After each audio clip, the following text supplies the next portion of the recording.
Hey guys, a lot of you guys have been requesting a guide on Alfonse Trials. Initially, I wasn't planning on covering it because I don't think it's that difficult. Yeah, he hits really hard, but his moves come out really slow, so it's actually really easy to dodge his attacks. The challenge here is to make sure you don't get hit because he can 1 to 2 shot you before overdrive, and then after overdrive, when he gets death blow and left and death buff, he can literally 1-shot you. So for those players that are struggling with this fight, I suggest that you take the time and try to figure out all of his moves and the best way to dodge each of them.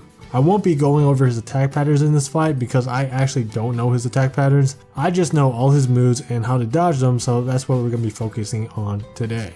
Before we start though, I want to say that you're going to see a lot of Veronica's being used in POVs for this fight, and her skill 1 has some wild visual effects to the point where it's hard to see what's going on when it's active. That's going to be a problem because you really need to know what Alfonse is doing at all times. Most of his moves are telegraphed ahead of time, so if you can't see him, then you're going to mess up and end up getting hit. So what I would suggest you guys do is go to the settings and turn visual effects all the way down to poor. Veronica's skill 1 will still kind of be hard to see through, but it'll be a lot better. Alright, so for this gameplay, I'm using Botan, who is a dark lance unit.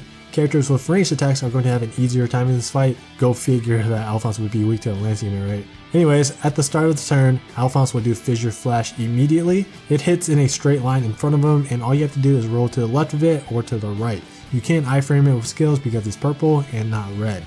This is followed by his 4-strike attack. You can tell he's about to 4-strike by looking at his stance. He always targets the closest player to him, and if he's targeting you, all it takes is 1 dodge roll in order to avoid it. You can also iframe it by using a skill, but most skills will miss him, so I think it's kind of wasteful. I definitely recommend that you try to learn how to avoid it using dodge rolls. Rising Light looks the same as it does in Fae. All you gotta do is avoid standing on top of the purple squares. Pretty straightforward, right? Okay, so again, I don't know his pattern, but sometimes after he 4-strikes, he does this red AoE move. If your character has a long animation for one of their skills, the best time to use it is right here, but do keep in mind that if the animation is too long, like Ieyasu skill 1 for example, you have to use it at the beginning of this attack or else you won't be able to dodge Alfonse's next attack in time, which is Fissure Flash. He always does Fissure Flash after the red AoE move. This is the case before the break and after the break. Growing Light is the upgraded version of Rising Light. Deal with it the same way as you did with Rising Light. All you gotta do is avoid standing on top of the purple boxes. Now, when you put him in overdrive mode, he immediately buffs himself with Death Blow, then does a move called Pinion Flare. And from this point on, all of his special attacks, including his previous special attacks such as Rising Light, Growing Light, and Fissure Flash, will have a second layer attached to them called Afterburn. And I'll talk about each of them real soon. For now, let's cover Pinion Flare real quick. He's very vulnerable from the backside when he does this, so I would recommend that you try to get behind him.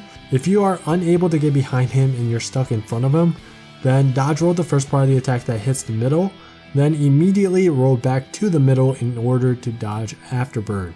You do the same thing with the upgraded Fissure Flash. If you're in front of him, you gotta dodge to the side and back to the middle, or you can just run behind him. Upgraded Rising Light is kind of weird. The positioning for Afterburn doesn't necessarily cover the empty squares since they're slanted. Personally, I think the best way to dodge the Afterburn for Rising and Growing Light is just by rolling to the center where Alfonse is immediately after the initial attack goes off. And here's Growing Light in slow motion. Afterburn for Growing Light actually targets the remaining squares fully, unlike Rising Light. Again, rolling to the center immediately after it goes off is what works best for me when I'm using a melee. Ranged characters can just stay out of range. And that's basically all the moves that Alfonse does. He does do one more move, which is Life and Death, and it increases his attack power even more, but his moves will stay the same. I'm not sure if the pattern changes, but his moves will still be as easy to dodge as before. If you guys have any questions regarding this fight, you can ask them in the comments below. Good luck with your runs, and by the way, I understand that a lot of you guys are new and may not have a dark unit prepared for this fight, so if you guys need to get carried, feel free to join my Discord and there will be players there willing to help you in this fight, including myself. Alright, so good luck, thanks for watching, and I'll see you guys in the next video.